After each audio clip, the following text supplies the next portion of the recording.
Muy buenos días, queridos oyentes. Bienvenidos a otro programa de Salud en la Barandilla, aquí en la radio social labarandilla.org. Soy José Manuel y yo no sé si Andrés está consiguiendo que el compañero Lorenzo Yaqués se nos vea y esté al teléfono. Muy buenas, don Lorenzo.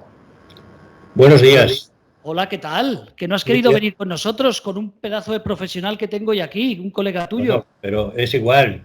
Yo creo que estaba ahora precisamente escuchando una webinar de esas que ahora hay cada media hora una distinta, muy interesante, sobre los congresos híbridos. Esa era más o menos la cuestión, ¿no? Y decía más o menos, eran dos ingenieros que decían que estos los congresos, como los hemos conocido, que se va a acabar, que ya no se van a hacer así, porque la gente pues va a tener miedo y no se va a juntar. Han puesto una sala de un congreso de no sé dónde y claro, pues es como la sala de un espectáculo cualquiera, todo el mundo apretadito y tal. Evidentemente esto no se va a producir, ¿no? Entonces nosotros de hecho hemos suspendido el congreso este año El y en su Congreso lugar de... vamos a Bueno, voy a... hacer... Lorenzo Yaquez, por si hay alguien nuevo que no te conoce, compañero de esta radio, Lorenzo Yaquez pues fue el presidente y yo creo que hasta creador de la Sociedad Española de... ¿Fuiste el creador, no? De Psiquiatría Legal. Uno de los 20, sí. Uno de los 20 creadores de la Sociedad Española de Psiquiatría Legal. Él es psiquiatra con años de experiencia, un militar de alta graduación, fue también jefe de lo que es el área de salud mental del Gómez Ulla, el Hospital Central de la Defensa, y lo digo porque ya te conoce, pero por si acaso, ¿te parece? Muy bien. De Carlos Moore, ¿qué voy a decir? Tú también lo conoces, psiquiatra, pero casi que se presente él, porque es que tiene un currículum tan amplio que yo cuando me pongo a ver vuestros currículums digo, pues cada uno que se presente como quiera. A Carlos lo conoces porque creo que estuvo aquí con nosotros en otro programa. Es envidiable su juventud para el currículum que dices que tiene. Así que de momento ya envidia. Pues mira, casi antes de empezar a hablar del programa, que se presente el don Carlos. Muy buenas, un placer tenerte en esta radio social. Muy buenas, ¿qué tal? ¿Cómo estáis? El placer es mío. Bueno, gracias por lo de joven ante todo, colega. Ya son 44 años, pero bueno, vamos manteniéndolos más o menos. Bueno, pues yo soy efectivamente médico psiquiatra, siempre ha sido un poco mi pasión, mi trabajo clínico, académico y sobre todo también la vinculación a la universidad, además del ejercicio de la profesión. En los últimos años sí que he estado metido en más aspectos de gestión sanitaria. Fui 3 años director gerente del Instituto Psiquiátrico José Germán de Leganés, un auténtico clásico de la reforma de los 80. Luego, posteriormente, 5 años después, como director gerente del Hospital Universitario de Fuenlabrada, también en Madrid. Y ahora 8 meses como director general de coordinación sociosanitaria del SERMAS. Y curiosidades dentro de pues, los estudios o actividades que hayamos hecho.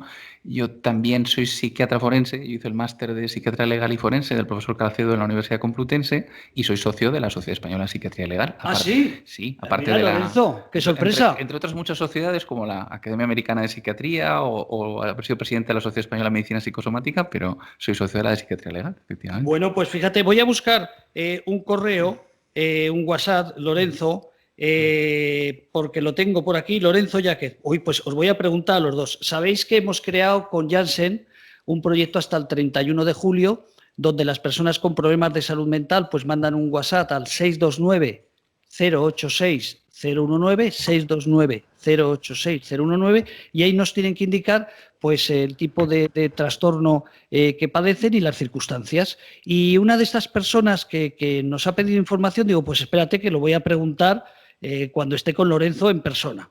En este caso no has venido, pero os tengo a los dos. Me dice, no digo el nombre, por los temas de que no me ha debido autorizar, que tampoco le he preguntado, que me dice, hola, ¿sabéis si alguien incapacitado judicialmente puede viajar solo? Te lo pregunto a ti mismo, o cualquiera de los dos. Hola, ¿sabéis si alguien incapacitado judicialmente puede viajar solo? Lorenzo, ¿quieres responder? Primero, si quieres, sí.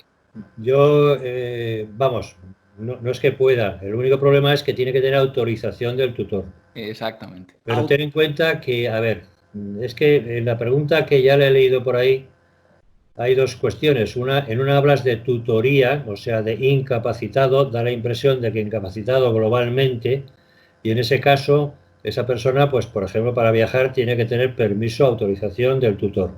Y en otra hablas de curatela. Claro, dice, hola, buenos días. Es otra cosa. Si sabéis Claro. de una persona...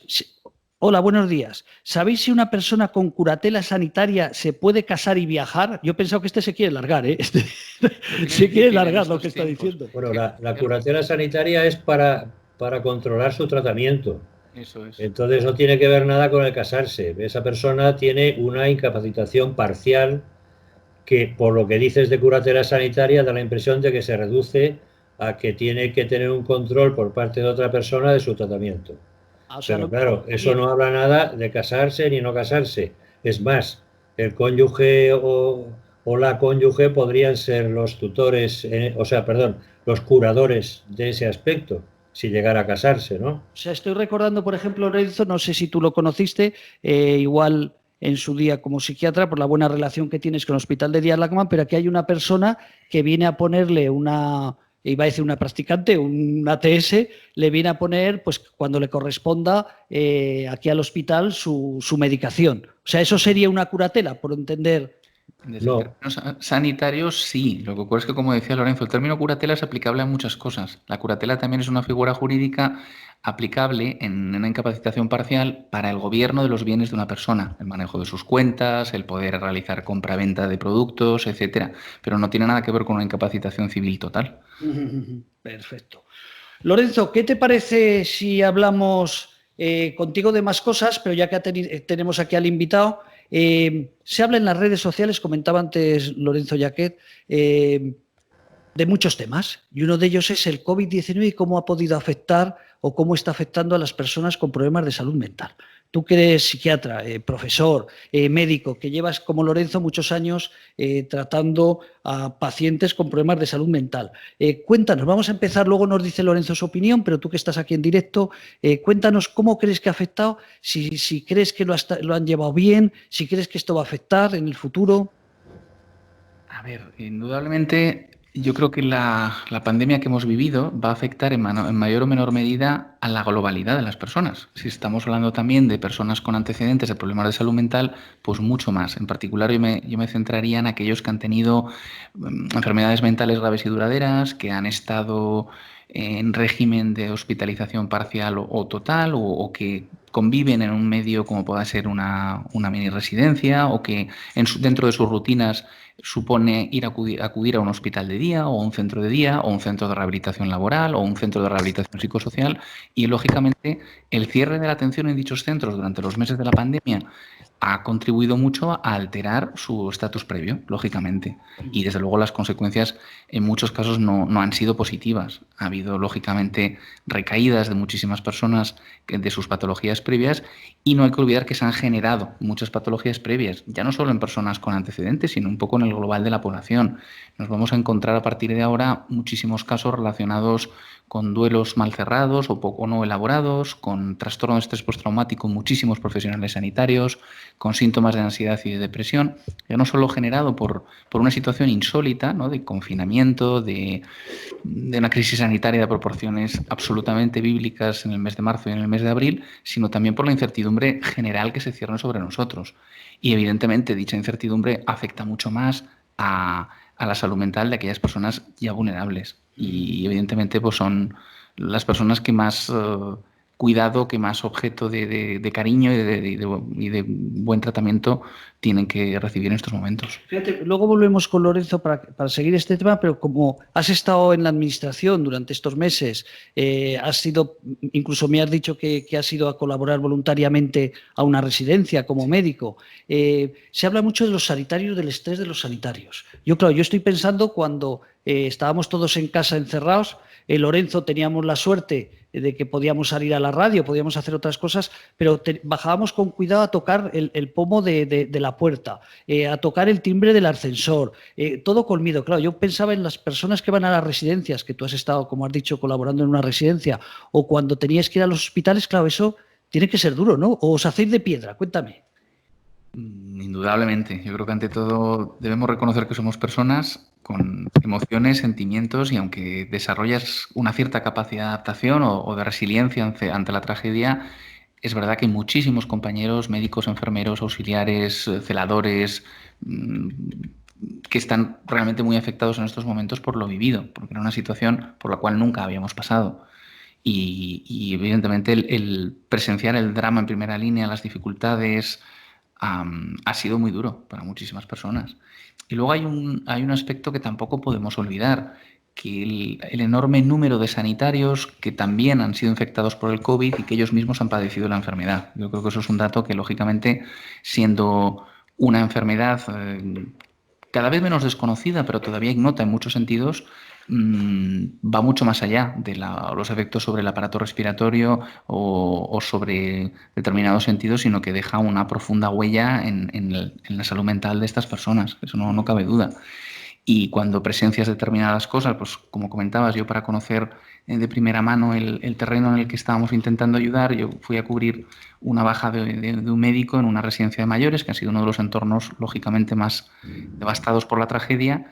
Y si bien ves historias maravillosas y conoces la entrega y la abnegación de muchísimas personas y sobre todo aquello que quizás no nos han contado lo suficiente, ¿no? Determinadas historias preciosas de supervivencia y de buen hacer por parte también de muchos profesionales en un entorno muy difícil, claro, también te das cuenta de la magnitud de lo que está ocurriendo. Y no, por muy médico que seas, no eres de piedra, indudablemente. Fíjate, Carlos, no sé, Lorenzo, tienes que saber que la principal, aparte del hospital de día Lachman, ahora el grupo SIFU, lo que es CLECE, este proyecto lo mantienen Asispa y lo mantiene el Hospital de Día Lachman. Asispa es una entidad dedicada al cuidado de personas mayores con residencias, con centros de día. Sabes que se ha criminalizado, creo que es la expresión más apropiada, al mundo de las residencias. Yo ahí siempre decía que primero son personas mayores, nadie va a una residencia. Mira, yo espero no ir a una residencia hasta que no tenga 90 años y Lorenzo hasta que no tenga 100 años, que se mantiene fenomenal. Pero si vas a una residencia es o porque no puedes vivir solo normalmente o porque la familia no puede ayudarte, ¿no? Entonces, tenemos que partir de que la residencia es gente mayor y normalmente con algún tipo de deterioro. Eso primero. Los trabajadores, sobre todo en Madrid, en Barcelona, en las grandes, vas en metro, vas en autobús, con lo cual es muy fácil. Entonces, y te lo digo de corazón, se han podido mejorar cosas, pero ¿se merece el mundo de las residencias el ataque que ha tenido por parte de los medios de comunicación y la gente en general? Yo creo que evidentemente hay que hacer un abordaje mucho más objetivo, técnico y científico de lo sucedido y lógicamente de este mundo y de otros focos de la pandemia, porque lógicamente en muchas ocasiones se opina desde el desconocimiento y citabas un factor que es clave. En las residencias de mayores, al igual que en otro tipo de centros, ¿no? Tienes un perfil muy específico de población y efectivamente estamos hablando de personas muy longevas, muy ancianas, de un enorme número de nonagenarios, algunas centenarias. Y digo en femenino porque en general son mujeres, con una enorme pérdida de reserva funcional, con mucha fragilidad y con una pluripatología previa importante, lógicamente. Y eso hay que conocerlo para también entender un poco lo sucedido. Como médico estarían orgulloso de que fuera Carlos Moon, ¿no? Cuando con todo este historial que de repente aparezca en una residencia, que vayas tú a ayudarles, no me dirás que no estarían contentos. Bueno, no lo sé. Habría que preguntar a la dirección de la residencia, pero creo que en estos meses que hemos pasado, pues todos en mayor o menor medida, con errores o aciertos, hemos intentado hacer lo que estaba en nuestra mano para paliar la catástrofe, como otras catástrofes que hemos vivido muchos. En mi caso, pues el 11M y situaciones en África como voluntario que también fueron terribles, pero bueno, son situaciones en las cuales creo que todos tenemos que dar todo lo que se pueda. Vamos con Lorenzo, si no me va a decir, oye, que para eso soy yo director del programa también aquí y no me estás diciendo nada. Eso. Lorenzo, cuando acabe todo esto, que algún día acabará, tarde o temprano, ¿no? O poco a poco se irá normalizando. ¿Crees que volveremos realmente en la salud mental o en general a una normalidad íntegra? ¿Volveremos a ser los de antes? Bueno, yo creo que no, pero claro, esto es hacer una adivinación, ¿no? No sabemos lo que va a pasar porque esta experiencia es totalmente novedosa. Yo solo te voy a dar un detalle. A raíz del 11S en Nueva York, las torres célebres de Nueva York, donde murieron 3.000 personas, eso fue un ataque concreto, digamos corto, aunque generó mucho miedo para que pudiera repetirse y tal y cual, pero en fin, conociendo cómo funcionan las cosas estas, pues se suponía que no se iba a repetir. Bueno, pues fíjate los años que han sucedido, que han pasado, Y todavía ahora en el principal, vamos, el buque insignia de la psiquiatría en Nueva York, que es el hospital que por cierto lo dirige un español, Trujillo, pues todavía hay 15 personas, 15 miembros del servicio, dedicados a atender los estrés postraumáticos que se produjeron a raíz de aquel ataque. Aquí estamos hablando de 40 y tantos mil muertos reales, 30.000 oficiales, es igual, un montonazo más. Encima con un enemigo que no se le ve, que no está... No. Yo ahora estoy contemplando a Carlos, veo que lleva guantes, pero con el codo encima de la mesa. Pues bueno, Sí, es que es normal. No. Es que, oye, no, aquí lo limpiamos todos, somos muy limpitos, somos muy limpitos. Cómodo, tú como estás en casa, ponte a criticar. Que esa especie de conciencia absoluta no la podemos tener, porque es una molécula, no llega ni a una molécula, una cosa mínima y anda por ahí. Bueno, eso genera miedo, quieras o no quieras. Y hoy no he ido con vosotros, ¿por qué? Pues porque en coche creo que ha vuelto a empezar ya lo de la hora, no sé qué, y ya no se puede aparcar donde te dé la gana. Y bueno, pues ir en metro, pues para mí, que ya tengo 73 años, pues es un riesgo. ¿Para qué vamos a engañarnos, no? Bueno, entonces, lo que te decía, si una cosa tan puntual, tan concreta, y bueno, y ahora podríamos hablar, ciñéndonos a España, de los atentados del 11M. Son 200 muertos, quiero recordar, no sé si llegaban, pero bueno, aproximadamente 1000 y pico heridos, tal. Bueno, pues todavía hay gente coleando por ahí con el estrés postraumático de aquellas cosas. No solo de gente afectada, sino como Carlos seguro que sabe, pues gente, familiares, gente que cuidó, que en fin, que de alguna manera estuvo relacionada con las explosiones o con el tratamiento de los dañados, etcétera. Es decir, estoy seguro de que esto no sabemos lo que va a pasar, porque, en fin, esto de adivinar el futuro a mí siempre me ha parecido una cosa... La peor parte de la medicina para mí siempre ha sido el pronóstico. Pero claro, el pronóstico se basa en estadísticas, en fin, en lo que ha pasado, pero no, por supuesto, en lo que va a pasar.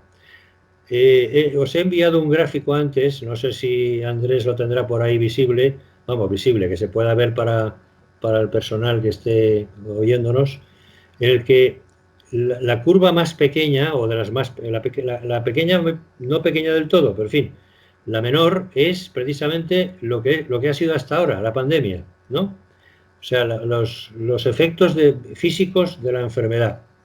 Esa es una curva relativamente pequeña. La grande, es que es una pena que no podamos verla, la grande ha sido precisamente, o se prevé que sea, perdón, los trastornos mentales derivados de esto. Bueno, esto quiere decir que efectivamente yo creo que sí que va a haber bastantes problemas. Fíjate, otro detalle. En ese teléfono que organizó la Comunidad de Madrid, me parece, con el Colegio General de Psicólogos o con el Colegio de Psicólogos de Madrid, uno fue la Comunidad de Madrid, donde estaba Univel, ¿no? Que estaba ahí trabajando con ellos. Bueno, la Comunidad de Madrid. Pues fíjate, hasta mediados de mayo había habido 8.000 llamadas. Es una pena que no estuviera ya por aquí para que nos diera más datos, ¿no? 8.000 llamadas, que era el 70% de la población general, es decir, gente que no tenía por qué estar ni siquiera, bueno, por supuesto los que estaban enfermos bastante tenían con preocuparse de lo que les estaba pasando, ¿no? Sobre todo si eran enfermos importantes. El 21% familiares o allegados. Y el 9%, muy por encima de lo que significa su porcentaje en la población general, era de sanitarios. Es decir, casi el 10% de las llamadas eran sanitarios. Bueno, ¿esto qué significa? Pues que, bueno, la angustia, llámale miedo, llámale lo que sea, estaba presente en ellos, porque claro que estamos acostumbrados a muchas cosas, pero esta generación no tiene ninguna experiencia de algo parecido. Cuando te cuentan, y de hecho, fíjate, te voy a dar un detalle. Hombre, yo como médico que asisto, pues me he preocupado de que mis pacientes, los que eran pacientes, tuvieran, digamos, servicio, ¿no? De alguna manera, pues que pudieran acudir a la ayuda que necesitaran por vía telefónica concretamente. Pero claro, he recibido gente nueva, y gente nueva casualmente relacionada con personal sanitario, con signos claros de estrés postraumático. Bueno, pues teniendo en cuenta que puede haber signos de estrés postraumático que se pueden producir, que pueden aflorar o pueden detectarse, mejor dicho, hasta 3 años después incluso, pues fíjate lo que nos queda, ¿no? Lo que a lo mejor nos queda, que tampoco estoy seguro. Hay otra cosa importante. Trujillo nos contaba que cuando ocurrió lo del 11S, lanzó a sus chicos a detectar por las calles, por las casas, gente que había estado relacionada de alguna forma con las explosiones, a detectar síntomas de estrés que podían derivar en un estrés postraumático. ¿Por qué? Porque el que tiene estos síntomas, y eso lo sabe muy bien Carlos, no acude al médico o al psiquiatra en principio, porque dice, no, esto yo, claro, estoy impresionado, porque claro, pues lógico, en fin, excusas, no quiero estar enfermo, pero lo estoy, ¿no? Este es el problema que hay con el estrés postraumático. Casi todos acuden tarde a pedir ayuda, casi todos. Esto lo he vivido yo en las Fuerzas Armadas, pues ya puedes imaginar muchas veces, ¿no? La gente es que considera que es una debilidad, y como es una debilidad, y sobre todo en ciertos ambientes, pues yo no voy a ir allí al psicólogo o al psiquiatra, ¿no? Hasta que ya no pueden más, claro, evidentemente. Oye, Bueno, Carlos, voy a aprovechar yo para perdonad por mi extensión, pero vale. No. Luego te vuelvo con otra pregunta, pero teniendo dos profesionales, dos pedazos de profesionales como están aquí y como estáis vosotros, vamos a recordar a nuestros oyentes que este sábado, desde las 11 de la mañana hasta las 7 de la tarde, vamos a estar aquí en esta radio social, en el primer maratón internacional. Vamos a tener gente de Panamá, gente de Colombia, gente de Argentina, el primer maratón internacional por la prevención del suicidio y el duelo a favor del teléfono contra el suicidio.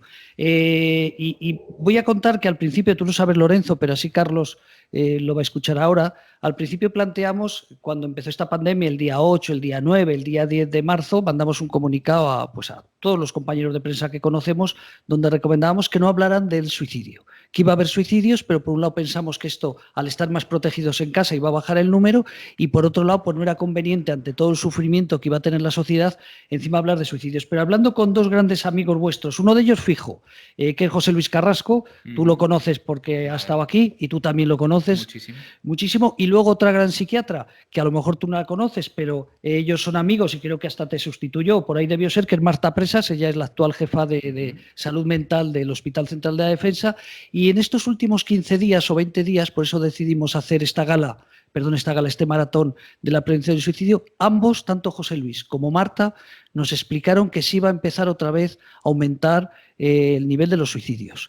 En el caso de Marta, pensando en gente, lo que has dicho tú antes, Carlos, de que no han podido enterrar, de hecho ya nos explicaba, dice, tengo aquí a un paciente en este momento, el día que hablé con ella, que lo hemos tenido, se ha venido a ingresar, no recuerdo si era de las Fuerzas Armadas o era de que le corresponde ya a la zona, porque su madre falleció y no le pudo enterrar en condiciones. Entonces decía que os doy habla Carlos y luego te paso a ti, Lorenzo, decir otra cosa, buscando gente profesional, van a participar aquí compañeros vuestros como Néstor Selman, que lo conocéis los dos y muchísimo, o Celso Arango, que también sois amigos de los dos.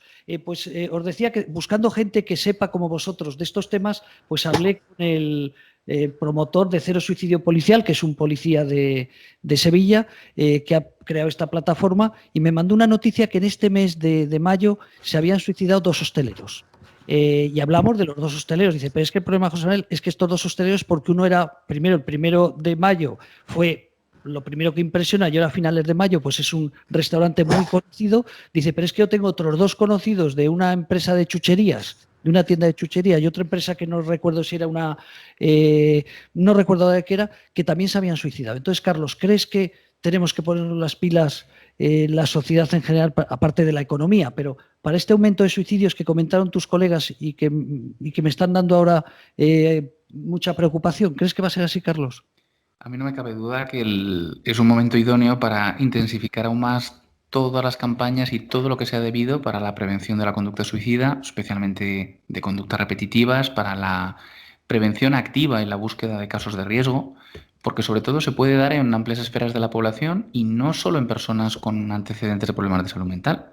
Evidentemente has citado 2 casos dramáticos, pero que nos ponen delante del espejo una realidad socioeconómica que comenzamos a vivir y que tristemente, por lo que dicen los expertos en economía, parece que vamos a vivir mucho en los próximos meses. Y bueno, el suicidio evidentemente es algo muy poliédrico, tiene muchísimas variables a tener en cuenta, es multicausal siempre, Pero desde un punto de vista existencialista y psicológico, no lo olvidemos que efectivamente la situación de un sufrimiento insoportable llevada en una situación límite y también la sensación por la persona de encontrarse en un callejón sin salida o sin ningún tipo de futuro ni nada que realmente pueda hacer que su vida cobre sentido, es algo que tristemente se va a producir mucho en los próximos meses. Porque ya no olvidemos que ya no es solamente la situación, por ejemplo, del problema económico por la pérdida del empleo, sino que realmente el puesto de trabajo, el empleo, la profesión últimamente constituye algo muy importante en todas las personas en nuestra sociedad. Es algo que parece que te otorga un estatus o que da sentido a toda tu existencia por encima de cualquier otro factor. Bueno, si se aciertan en las cifras de previsible desempleo, hay muchas más personas que van a perder prácticamente su razón de estar o de ser. Y eso es algo lógicamente preocupante. Sé que hay en marcha muchísimas campañas a nivel autonómico y a nivel estatal al respecto y desde luego es un momento para estar muy alertas. Lorenzo, ¿qué opinas? Te he pillado ahí, te he pillado. Pues yo pienso que efectivamente lo del suicidio puede ocurrir, seguramente está ocurriendo ya, es decir, que no tenemos cifras porque lo de las cifras parece ser que en este país es un tema bastante peliagudo, pero estoy seguro que las hay ya. Por muchos motivos, ¿eh? O sea, todo alrededor de Vamos a ver, sobre lo que ya ocurría, porque como tú sabes muy bien, y vuestro teléfono es un ejemplo de ello, ¿no? El problema está en que ya había un montón de suicidios preocupantes, ¿no? O sea, que las cifras eran las que eran, ¿no? Bueno, pues sobre eso, ahora ponle todo esto que estamos hablando. Lo socioeconómico, esto va a llegar. Para algunos ya ha llegado, como estabais comentando, pero va a llegar, va a ser todavía peor, ¿no? Y a mí me preocuparía más, vamos, no más, perdón. Esto es un aspecto. La pregunta que yo haría ahora es, igual que no hemos estado preparados para absorber la tragedia que supuso la explosión de esta enfermedad, en el mes de abril fue, como ha dicho antes Carlos, apocalíptico, creo que ha dicho. Bueno, vamos a dejarlo en que ha sido terrible. Bueno, no estábamos preparados. Está claro, ¿no? Porque si no, no hubiera pasado lo que ha pasado, que las UCIs no tenían sitio, etc. Bueno, todo lo que sabemos. Y pregunto, ¿estamos preparados para afrontar la cuestión mental? Porque ya dudo mucho que lo estuviéramos antes. Las quejas de los pacientes son abundantes en este sentido. Yo no tengo la sensación de que hayan mejorado en estos tiempos los equipos de salud mental. No he mejorado en el sentido de calidad de sus componentes, sino de medios, ¿no? Pues no lo creo. ¿Y entonces qué va a pasar? Pues a lo mejor pasa lo mismo que pasó con lo físico, que de repente hay una sobreabundancia de casos que no se pueden atender o no se pueden atender adecuadamente, ¿no? Porque con la pandemia, o sea, con la cuestión de la enfermedad física, hubo las dos cosas. Unos que no se podían atender y otros que no se podían atender adecuadamente, que ha sido, por cierto, otra de las cosas que me he encontrado con el personal sanitario que ha estado ahí al pie del cañón. La conciencia de que no podían hacer las cosas como ellos sabían que se podía hacer o se debían hacer, ¿no? Entonces, ¿este ha muerto porque yo no he podido hacer lo que tenía que hacer? Eso es un cargo de conciencia, automáticamente. Cualquier médico sabe esto, ¿no? Bueno, en resumidas cuentas, para no alargarme, no me gusta chupar cámara, que bueno, yo creo que el problema va a ser que no estoy seguro de que las autoridades correspondientes ni siquiera sean conscientes, posiblemente, de lo que se viene encima en el sentido mental, y si lo son, pues por falta de medios, por falta de lo que sea, pues no me parece a mí, no he visto yo una reacción diciendo, bueno, la parte física nos ha pillado, vamos a intentar que no nos pille la psíquica. No lo veo así, no lo sé. Ojalá me equivoque, ¿eh? Sabes que hablamos mucho de suicidio porque para eso tenemos aquí el teléfono contra el suicidio, que es el 911-385-385, los 365 días del año, desde las 9 de la mañana hasta las 9 de la noche. Te digo que este es un programa donde estáis profesionales que teníamos que hablar de salud mental, pero coincide que tenemos este maratón y quiero darle visibilidad. Mira, uno de los participantes que no sé si va a venir aquí o será por teléfono es el presidente del Colegio de Psicólogos de Castilla y León, Jaime Gutiérrez, un buen amigo, y el otro día, pues proponiéndole le digo, oye, estás lejos, no podemos estar aquí más de 10 personas, estás a unos cuantos kilómetros, pero creo que va a venir en persona y me dijo, mira, José Manuel, te daré las cifras aproximadas, pero me quedé asustado, él vive en Valladolid, tiene amigos en la policía local de Valladolid, y dice, te quedarás asustado porque yo me quedé asustado de cuando hablando sobre el tema de la prevención de suicidios y del suicidio, la policía local de Valladolid le decía que habían aumentado mucho más que los suicidios que había antes. Vamos a hacer un pequeño parón, si te parece, y vamos a ver si localizamos a un gran profesional. Seguro que también lo conocéis vosotros, que es a Ricardo Guinea. Él nos va a hablar de la rehabilitación. ¿Te parece, Andrés, si mientras que lo localizamos nos pones ese vídeo de nuestro amigo Mota, que nos recomienda que el sábado estemos todos aquí, el sábado 6 de junio? ¿Lo tienes ya preparado? Hola amigos, estoy aquí para contaros que el sábado 6 de junio necesitamos que nos apoyéis y nos escuchéis en redes sociales en nuestro maratón solidario en favor del teléfono contra el suicidio. Estaremos desde las 11 horas hasta las 19.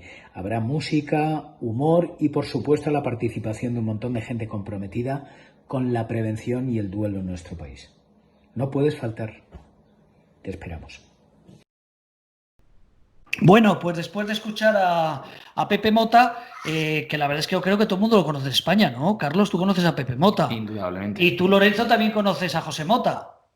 Sí, poco, pero sí. Poco, dice, ay, que no ves la televisión, que no ves la televisión. Bueno, pues ya para tener un trío perfecto nos faltaba un gran profesional de la rehabilitación psicosocial, que es Ricardo Guinea. Don Ricardo, buenos días. Buenos días, ¿cómo estás? ¿Qué tal estás, amigo? Hemos estado hablando de muchas cosas, del COVID, de suicidios, pues fíjate lo que te has perdido. Pues ay, qué pena, me lo he perdido, sí, yo estoy aquí en la consulta también, Bueno, abriendo mi consulta también y empezando a atender a la gente otra vez presencialmente. Bueno, si alguien no conoce tenemos la fotografía por ahí, nos la volverás a poner, Andrés, tranquilamente la fotografía que está Ana y estoy yo, para que lo conozcan físicamente. Ricardo Guinea, bueno, él ha sido expresidente de la Asociación de la Federación Mundial de Psicorrehabilitación, aparte es un gran profesional, director y socio también de un hospital de día para personas jóvenes, bueno, todo un profesional, ¿qué voy a decir? Aparte le gusta escribir mucho porque es el director de la colección Rehabilitación Psicosocial de la editorial Simática. Qué nombre tan raro, Simática. Los que no somos muy cultos. ¿Qué significa esta editorial? ¿Por qué le habéis puesto ese nombre?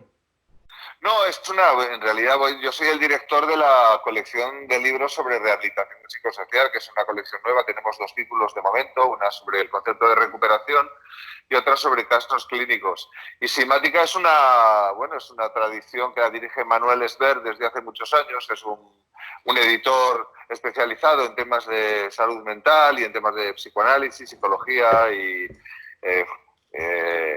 no sé por qué le puso Simática, no tengo ni idea, eso es cosa de él. Voy a hacerle una pregunta a Lorenzo. Lorenzo, no sé si nos escuchas. Perfectamente. ¿Está escuchando también a Ricardo?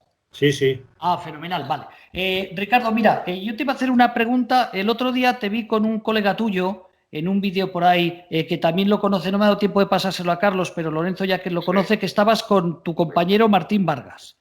Martín Vargas, el doctor Martín Vargas de Valladolid, correcto. Exactamente. Entonces, tú te dedicas, bueno, a muchas cosas como nuestros compañeros de la salud mental, pero tú eres profesional en la rehabilitación psicosocial. Estábamos hablando con ellos, luego pasamos a otro tema. ¿Cómo está la gente que tú tratas a través de los CRPS, de los CRL, de tu propio hospital? ¿Cómo está afectando el que ahora no podéis estar directamente tratando con vuestros pacientes?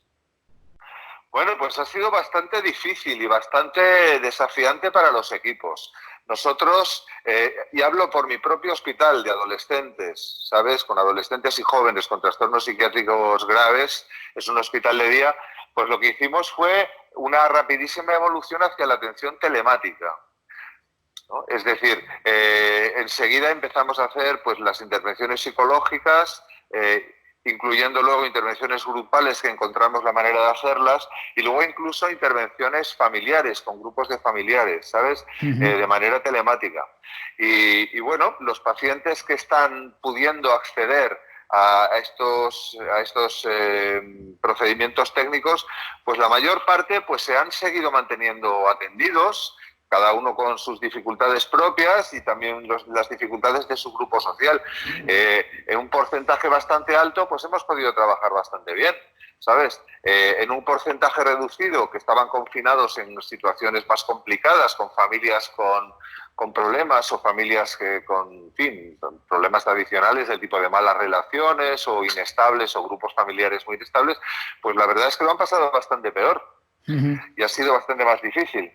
Y aún así, con eso y con todo, pues hemos tenido que salir al paso de unas cuantas tentativas de suicidio, ¿sabes? Que para un grupo de pacientes relativamente pequeño, que no lleva 50, pues que ha sido relativamente alto. O sea, ha habido 5 tentativas de suicidio, aunque afortunadamente todas han sido tentativas y hemos podido recuperar la situación y, en fin, continuar con el tratamiento. Oye, una de las cosas que me llamó la atención de esta conferencia que dabais vosotros, de esta charla, era que os habíais sorprendido, pues si no sorprendido, a lo mejor no es la palabra apropiada, pero que estabais contentos porque, aparte que vosotros os habéis adaptado, pero sobre todo vuestros pacientes, que a nivel general, lo acabas de decir, pero es bueno volverlo a recordar, que han respondido tecnológicamente, con lo cual esto es un cambio, vuestros pacientes, ¿no? Tanto los de tu compañero Martín Vargas como los vuestros. No, y a nivel más general, porque hemos hecho un estudio desde la Federación Española de Asociaciones de Rehabilitación, liderados por Martín Vargas, enseguida se emitieron unas cuantas recomendaciones para la adaptación de los centros, ¿sabes? Tanto desde el punto de vista de la prevención de la transmisión del virus como también por la adaptación a los servicios. Y bueno, esto fue muy temprano y después lo que estuvimos es monitoreando la situación. En el caso de los pacientes de rehabilitación psicosocial, son pacientes normalmente más adultos, son adultos jóvenes, pueden estar en sus 30 y tantos años, hasta 40, 50 años, ¿no? Y en general lo que sí que comentábamos es que la inmensa mayoría de estas personas, más que pacientes, me gusta llamarlas personas, la inmensa mayoría comprendieron perfectamente la naturaleza de la amenaza, respetaron las normas muy bien, ¿sabes? Y bueno, colaboraron con las autoridades, etcétera, etcétera. Y en ese sentido, e incluso algunos, Martín y yo nos hacíamos la broma de que esta situación de restricción social, que ha sido muy dolorosa para muchas personas, sin embargo, muchos de ellos la han sobrellevado bastante bien, porque como ellos dicen, en realidad la deprivación social es su modo de vida, ¿sabes? Entonces no han sido tan sensibles a una brusca deprivación social. Yo, de este vídeo, que a ver si luego lo pongo en las redes porque es recomendable, además coincide que estoy con 3 personas. Lorenzo, en sus tiempos como alto militar, le ha tocado salir de España. Carlos Moore ya nos ha explicado que también ha hecho voluntariado fuera de España y en países pobres. Y tú, que te ha tocado como presidente de esa federación viajar, una de las cosas que me motivó a llamarte es que explicabas cuando los tsunamis en estos países asiáticos o en Filipinas, cuando tuvieron todo ese gran problema, ¿no? Que la gente al final de la nada saca fuerzas y consigues. Cuéntanos, prefiero que lo expliques tú. Lo digo como cosa positiva, bueno, ¿no? Sí, bueno, fue una parte de la conversación donde estábamos comentando, yo comentaba mi preocupación por la situación económica que pueda resultar de este escenario post-COVID y en fin, en función de la situación económica veremos saber un poco los gastos que habrá, no sabemos si habrá que afrontar recortes de gastos o recortes en los servicios, etcétera, etcétera. Sería deseable que no, pero estas cosas no se hacen porque uno quiera hacerlas, a veces se hacen forzados por las circunstancias, ¿no? Entonces hablábamos de... en la conversación surgía cómo en mis conversaciones con profesionales que estaban acostumbrados a manejar situaciones de grandes crisis en países del tercer mundo, con unos recursos materiales, profesionales y de servicios mucho menores de los que nosotros solemos tener aquí, afortunadamente, porque en los últimos años, por lo menos en el campo de la rehabilitación psicosocial, pues los recursos han crecido mucho y han alcanzado a muchos pacientes que antes no alcanzaban. Y lo que comentaban mis colegas de allá es que una cosa que hacen forzados por las circunstancias los profesionales del tercer mundo es utilizar recursos comunitarios que es posible identificar identificar y poner al servicio, ¿sabes? Pero no son recursos que se consiguen con dinero, sino que son recursos como, por ejemplo, redes sociales a través de redes de tipo religioso, mezquitas o templos, redes de solidaridad espontánea. A veces pueden detectar personas que pueden convertirse en buenos líderes sociales, y especialmente en situaciones que pueden ser atroces, como por ejemplo un tsunami que puede arrasar poblaciones enteras, 50 kilómetros de costa, donde termina con viviendas, bienes y todos los servicios y toda clase de recursos para que la gente sobreviva. Pues una de las cosas que tendrían a hacer era intentar identificar líderes locales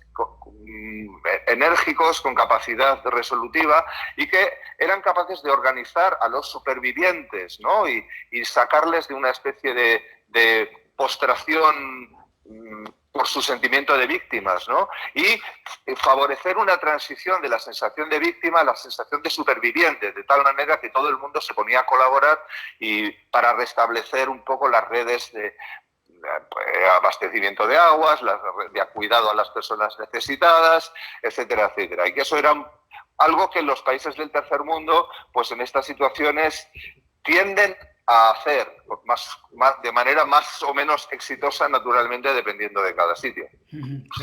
Lorenzo, le voy a preguntar, Lorenzo, que recuerdo que lo comentamos al principio de esta pandemia, y también a Carlos. Yo recuerdo que en las redes sociales al principio se hablaba de que todos íbamos a ser muy buenos, que esto iba a ser maravilloso. Yo decía que después de esta pandemia lo que vamos a salir más pobres, pero no mejores. Entonces, me gustaría, mira, le voy a preguntar a Carlos, te paso a ti, Lorenzo, pero le voy a preguntar a Carlos, esto que acabo de decir, que todo el mundo decía que éramos muy solidarios, que éramos muy buenos. Te doy tiempo para que lo pienses, ¿no? Yo recuerdo con Andrés, decíamos, y lo he dicho en esta emisora, digo, bueno, eso es que vamos a salir mejores, vamos a salir más pobres. Pero lo de mejores, claro, tú ves a los políticos todos los días dándose leches, ves cómo está la gente crispada en la calle. Tu opinión, Carlos, y luego le paso a Lorenzo y luego que nos hable Ricardo. Cuéntanos, tu opinión de cómo crees que la sociedad vamos a salir de esta. Mi opinión clara es que, como en muchas otras ocasiones, no se puede generalizar. Las situaciones de crisis de semejante tamaño y casi de carácter bélico, de hecho, bueno, muchísimos médicos y otros profesionales siempre hemos comentado y utilizado la expresión que ha tenido que utilizarse, que se ha ejercido una medicina de guerra en algunas semanas. Y es verdad que, como se decía tradicionalmente, las guerras, y bueno, estamos hablando con un militar experimentado, sabe mucho de ello, saca lo mejor de las personas, pero también lo peor en muchas ocasiones. Y el comportamiento humano se obedece a muchísimas variables, y es cierto, y aquí debo decirlo, que algunos medios de comunicación han transmitido una imagen de la reacción global de la sociedad durante la pandemia que probablemente no sea la que ha realizado el 100% de sus componentes, evidentemente. Y como todo, yo estoy seguro que sí que ha habido muchísimos valores que se han ensalzado, y me gustaría ser optimista y pensar que de esto salimos reforzados, pero como bien comentabas, en algunos aspectos no hemos mejorado nada desde la época previa a la pandemia, y no parece que a corto plazo vaya a cambiar. Políticamente la leche, ¿eh? Yo de verdad que a veces lo digo cuando venimos al programa, digo, es que es recomendable no ver la televisión, no escuchar la radio, ni leer la prensa, dedicarte al Netflix o dedicarte a algún otro tema, porque sales caliente todos los días. Hay ciertas noticias que perjudican seriamente la salud mental, sí. Lorenzo, ¿qué opinas? Estoy totalmente de acuerdo. Hombre, vamos a ver, ha dicho una cosa, Carlos, que vamos, está plenamente de acuerdo con ello. Una guerra saca lo mejor de las personas, pero también lo peor, ¿eh? Y eso es una evidencia. Cualquiera que haya vivido algún conflicto de cerca sabe que, bueno, que la parte, digamos, de bestia del personal sale, igual que sale, pues otras como el heroísmo, etcétera. Aquí ha habido una reacción clara de solidaridad en una gran parte de la sociedad. Bueno, gran no sé, pero como ejemplo, el otro día la farmacia que yo suelo utilizar pidió alimentos para el banco de alimentos, y en un día ya tenía 70 kilos. Es decir, que el barrio, la parte, digamos, a la que ella sirve, pues reaccionó rápido, ¿no? Bueno, al lado de eso, pues estamos viendo otras cosas que poco tienen que ver. Bueno, ya de la política no quiero ni hablar, porque, en fin, ¿para qué? Eso es una evidencia, y luego, como profesionales de la salud, los tres estaremos de acuerdo en que es mejor, efectivamente, no leer, no oír, en fin, dedicarse a ver flores, que es lo que me gusta a mí, como si ves mi imagen. Bueno, es evidente. Yo creo que con el tiempo, la experiencia humana con el tiempo demuestra que mejor dicho, la experiencia humana demuestra que con el tiempo la parte así más de solidaridad y todas esas cosas se va perdiendo. Entre otras cosas porque en este caso, por ejemplo, que estamos hablando de los alimentos y tal, el personal va a sufrir el problema económico. Y claro, cuando afloja de alguna forma tu economía, tu generosidad disminuye. Esto además es que es lógico, vamos, que en principio tiene su lógica, ¿no? Yo cuando me paran por la calle muchas veces la gente, esta gente que está por ahí con carpetas de un montonazo de ONGs, siempre les digo lo mismo, de mira, yo soy retirado, dedico un mes de mi pensión anual a ONGs distintas, ¿tú crees que debo hacer más? Y, claro, teóricamente podría hacer más, claro, pues mira, la mitad, ¿no? Yo qué sé. Pero claro, también es verdad que, en fin, uno no ha trabajado toda su vida para luego pasar penurias, ¿no? Bueno, entonces, esa parte es la que yo creo que se va a agotar. Y entonces vamos a tener un problema muy serio, porque como el Estado ha demostrado sobradísimamente que es incapaz de subvenir las necesidades de esta población que va a estar hambrienta, como ya vemos en las colas y tal por ahí, el Estado no lo hace, tiene que depender de organizaciones pues como Cruz Roja, Cáritas, parroquias, etcétera, etcétera, etcétera. Bueno, pues esa parte, digamos, privada, yo creo que va a ir cediendo, no por mala voluntad, sino porque realmente, pues a lo mejor también se les acaba a ellos el fluido, ¿no? O sea que no lo sé.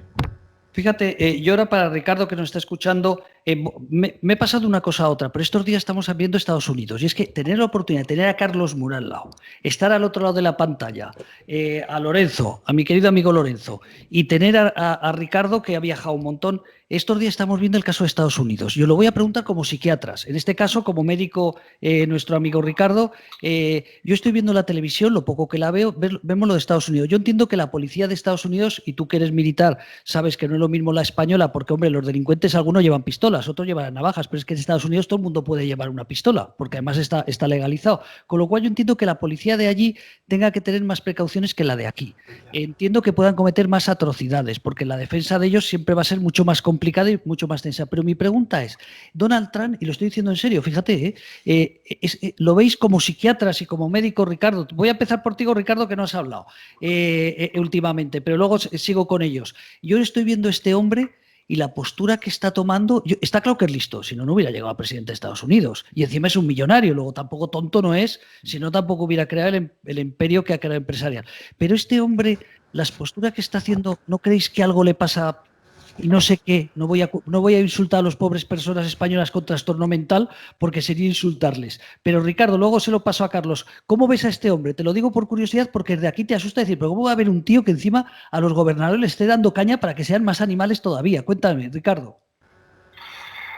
A ver, vamos a ver. Yo recuerdo cuando Trump ganó las elecciones, hubo algún debate en las redes en las que yo me muevo, donde participaba Allen Frances, que es un psiquiatra muy prestigioso de Estados Unidos, y algunos periodistas preguntaban también si sería pertinente clasificar en algún diagnóstico a este hombre, ¿no? ¿Sabes? Yo en realidad no, yo me resisto mucho a entrar en esa clase de debates, no lo sé. A mí, por supuesto, tengo mis opiniones políticas, ¿no? Estados Unidos lo conozco relativamente poco, conozco su sistema sanitario es altamente ineficiente, es muy caro y no alcanza a cubrir a todos los ciudadanos. También es un sistema muy diverso, dependiendo de los estados, es muy complicado, ¿sabes? Entonces, qué sé yo, no sé qué decirte sobre este hombre. Estoy seguro de que Donald Trump tiene muchas habilidades que no son ostensibles y que no son claras, que debe de tener una gran cantidad de asesores. Y a mí lo que me preocupa no es solo por el fenómeno Trump, sino que estamos en un tiempo donde que parece que, no solo en Estados Unidos, sino que en muchos otros países se tienden a favorecer la emergencia de líderes populistas cuya competencia para hacerse cargo de los complejísimos problemas que plantean las sociedades contemporáneas, para mí es bastante cuestionable. Carlos, mójate un poquito, a ver tu opinión. Insisto que no somos una radio política y lo sabe Lorenzo, que para eso es compañero en esta emisora y en este programa. Sí, bueno, yo coincido plenamente con la opinión de que la propia sistemática de elección de líderes en las sociedades contemporáneas, por la razón que fuera, no atrae a las personas más adecuadas para dirigir unas sociedades contemporáneas tan complejas. En el caso particular de los Estados Unidos, es una sociedad muy diferente a la europea, con una escala de valores notablemente distinta. Yo he vivido un año allí trabajando en el Hospital Montesino de Nueva York. Voy 2 veces al año, bueno, este año no, claro, pero acudo con muchísima frecuencia a impartir clases en la Universidad de Harvard o en el Boston College en Massachusetts. Y hay una cosa que tenemos que tener en cuenta. La violencia como parte integrante de la sociedad norteamericana es algo muchísimo mayor que en los países europeos. Y está explicando también lo que es los sucesos de estos días, aparte de un conflicto racial larvado en muchísimos puntos de la geografía norteamericana que sigue existiendo. En cuanto a Donald Trump, bueno, Trump evidentemente podría recibir todo tipo de etiquetas. De hecho, la propia APA, de la cual soy miembro hace muchos años, la Academia Americana de Psiquiatría, hizo una especie de casi de evaluación con varios psicólogos y psiquiatras miembros de la sociedad acerca de la salud mental del presidente. Y muchas personas llegaron a intentar proponer un proceso de impeachment porque creían que no era una persona capacitada por su estado mental para dirigir el país y por ende el planeta. No lo olvidemos, sigue siendo la persona más poderosa del mundo. A ver, es difícil poner un diagnóstico, lógicamente, a una personalidad tan compleja, pero yo recuerdo cuando yo vivía allí, él tenía un programa de televisión que se llama The Apprentice y era tal cual se muestra ahora. Es decir, una persona... siempre ha sido así. Sí, una persona tremendamente ególatra, podríamos afirmar de él que tiene ciertos rasgos muy narcisistas de la personalidad y como mucho y buen narcisista no admite la crítica fácilmente, no se deja asesorar fácilmente y tiene acompañantes o algunos rasgos compatibles con lo que llamamos el trastorno antisocial o rasgos antisociales de personalidad en cuanto a falta de capacidad de empatía, dudosa capacidad reflexiva en muchas cuestiones y a veces una dudoso posicionamiento respecto a derechos de otros, ¿no? Pero por encima de todo y ante todo, sí, yo creo que es una persona con rasgos narcisistas y muy impulsiva en el proceso de toma de decisiones. Y bueno, pues esto a veces se ve. Ahora bien, a mí, en contra de lo que muchos puedan pensar, me parece alguien tremendamente listo. Es que está claro que listo tiene que ser, si no, no estaría donde está, eso hay que partir. Lorenzo, como ha dicho Carlos, fíjate, es otro tipo de, si no de civilización, de pensamiento, ¿no? He comentado el tema de las armas, que eso me figuro que un policía no es lo mismo actuar en España que actuar en Estados Unidos. Pero ante una situación que eso no sale de un día, eso ya está ahí latente, ese problema racial que tienen. Lorenzo, ¿tú qué opinas? Que este hombre, más que apagar fuegos, es incendiario, ¿no? Se me ocurre a mí. Lorenzo, ¿qué opinas? Bueno, exigir a las autoridades, digamos, locales que hagan lo posible para apagar el incendio, eso no me parece que sea muestra de ningún tipo de incompetencia, ¿no? En este caso. Ten en cuenta que la violencia, como ha dicho, realmente creo que lo han dicho los dos, tanto Carlos como doctor Guinea, ¿no? Ambos han explicado que la violencia en Estados Unidos tiene un nivel y una extensión en la población que no la tiene aquí. Bueno, esto es evidente, ¿no? En fin, digamos que allí es fácil que todo el mundo tenga un arma y no es para tenerla en el armario, evidentemente. Bueno, cierto también es que la policía allí, con facilidad, y estamos viendo casos distintos que van sembrando el tiempo, ¿no?, actúa de una manera especialmente violenta con cierta población, ¿no?, concretamente los afroamericanos. En este caso concreto, y estoy hablando por la prensa, que como sabemos todos, pues no es precisamente lo mismo que un juicio ya con sentencia, parece ser que este hombre, cuando ya tenía esposado a la víctima, lo tenía ya, digamos, paradito, o sea, que ya no era un problema de armas, siguió apretando con su rodilla el cuello, que no sé para qué. Es ese problema que parece ser que se va a dilucidar, ¿no? Bueno, eso es una actitud bestia de un señor concreto. No se puede juzgar a una sociedad por eso, salvo que haya un problema entre comunidades, como en este caso, pues, la anglosajona y la afroamericana, ¿no?, que parece ser que sí lo hay. Yo no conozco a Estados Unidos tanto como para asegurarlo, pero por lo que he leído mucho, pues sí lo hay. Entonces, ¿luego qué pasa? Luego pasa lo que ha pasado tantas veces. Se incendia la calle. Ha pasado un montón de veces. Las imágenes, hombre, son las que son, mucho más bestias que aquí en España. Ya hemos dicho que la sociedad americana no es lo mismo que la europea. Pero te voy a preguntar, cuando veíamos las imágenes de Barcelona hace no mucho, ¿qué tal?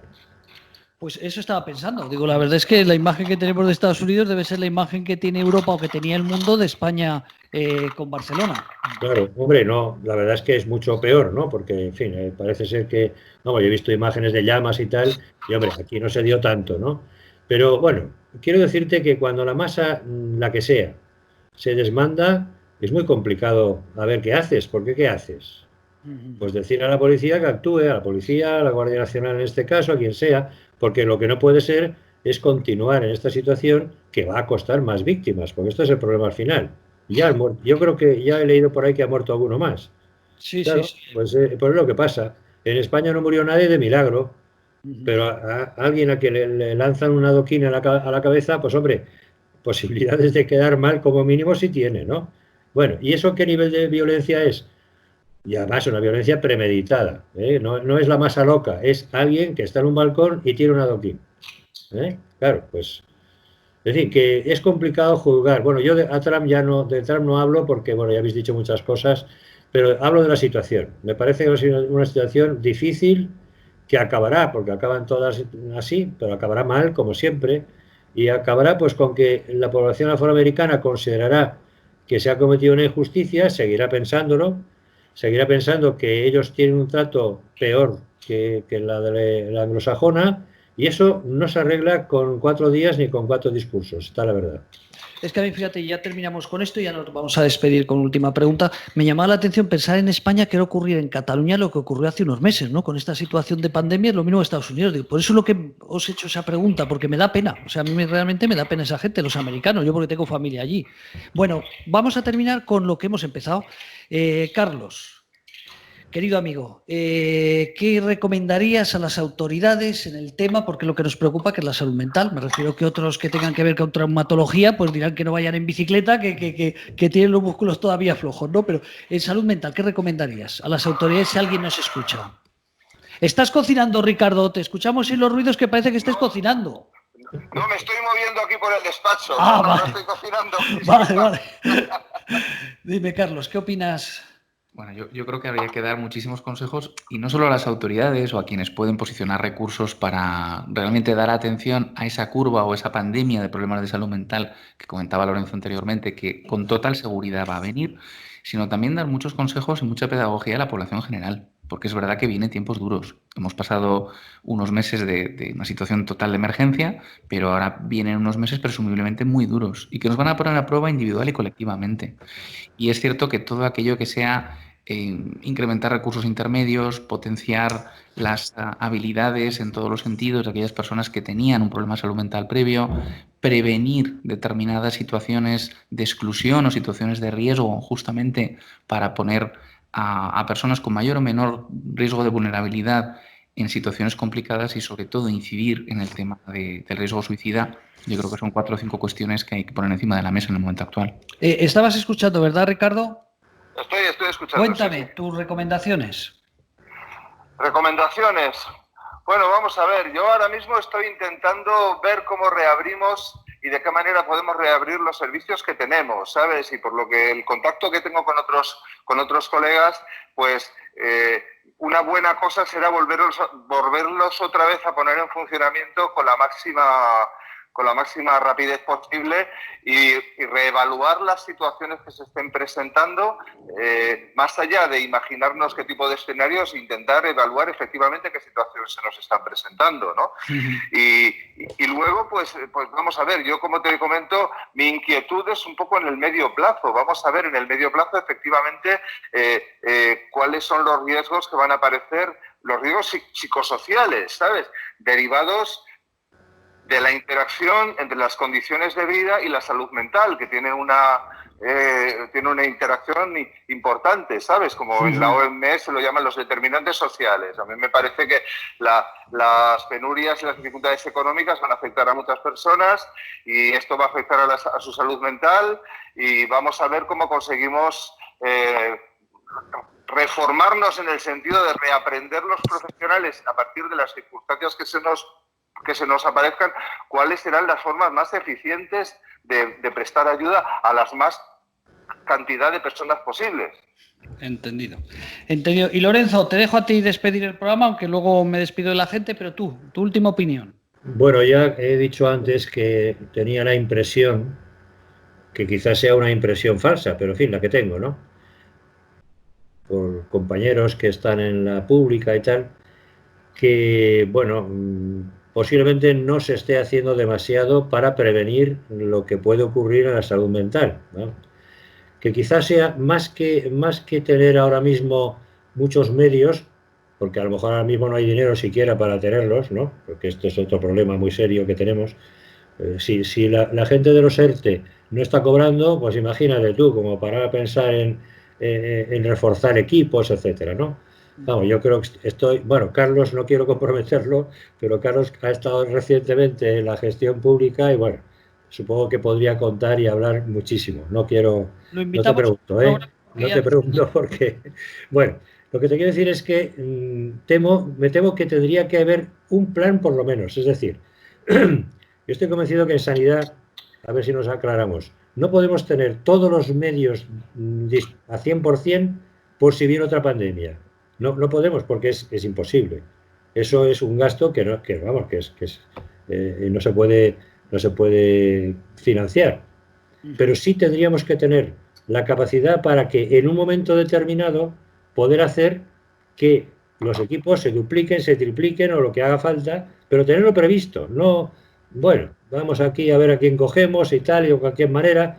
Tú sabes lo que es que, por ejemplo, me contaba una enfermera que te metan en una UBI, que nunca está en una UBI, era una enfermera de consultas, y te digan a una UCI de un hospital importante. No tenía ni idea de lo que era una UCI, vamos, más allá de lo que todo el mundo... como cualquier hijo de vecino, vamos a decirlo así. Hombre, un poco más porque, claro, es enfermera, ¿no? Pero no conocía procedimientos, no, nada. La angustia que eso produce, seguramente esta mujer... Bueno, seguramente no, ya sé que está enferma, ¿no? Sí, lo que decía... Pero es que el problema es, el día que haya 1.000 o 2.000 o 3.000 como ella, ¿está preparada la sanidad pública para en fin, absorber este problema? Porque a lo mejor no lo estaba ya antes, ¿no? Que, en fin, de eso también podríamos hablar. De hecho, hemos hablado en un programa que faltaban medios. Bueno, pues fíjate ahora. Es decir, yo creo que lo que hay que hacer es dotar a la sanidad pública de medios para poder reaccionar, aunque, no sé cómo decirte, por lo menos de organización, que todo el mundo sepa lo que tiene que hacer. En Israel, cuando suena la alarma, todo el mundo sabe lo que tiene que hacer. No están todos los días metidos en los búnkers, no, ¿qué dices? Pero todo el mundo sabe dónde tiene que ir exactamente. Si tiene que coger esto, coger aquello, la mascarilla, lo que sea. Pero así, como relojes. Bueno, pues eso, más o menos esa sería la idea. Bueno, pues Lorenzo, yo no sé si hemos aprendido algo o no. Para mí ha sido un placer, de verdad, tenerte aquí, aunque sea a través del Skype, poder hablar con Ricardo Guinea, que sabe que lo admiramos en esta casa, y como no, nuestro buen amigo Carlos Mur. Además, te voy a contar una cosa, Carlos, algún día, Lorenzo, si algún día tú estás felizmente casado como yo, y Ricardo creo que también. Ricardo, pues sí. ¿Tú también estás felizmente casado? Sí. Bueno, pues si algún día queréis salir a ligar, ir con Carlos, que yo cuando lo he visto en muchos sitios, las mujeres no me hacen ni caso y todo el mundo van a por ellas. Con eso nos vamos. Ricardo, que ha sido un placer. Lo mismo siempre, un abrazo a todos. Un abrazo y suerte con ese hospital.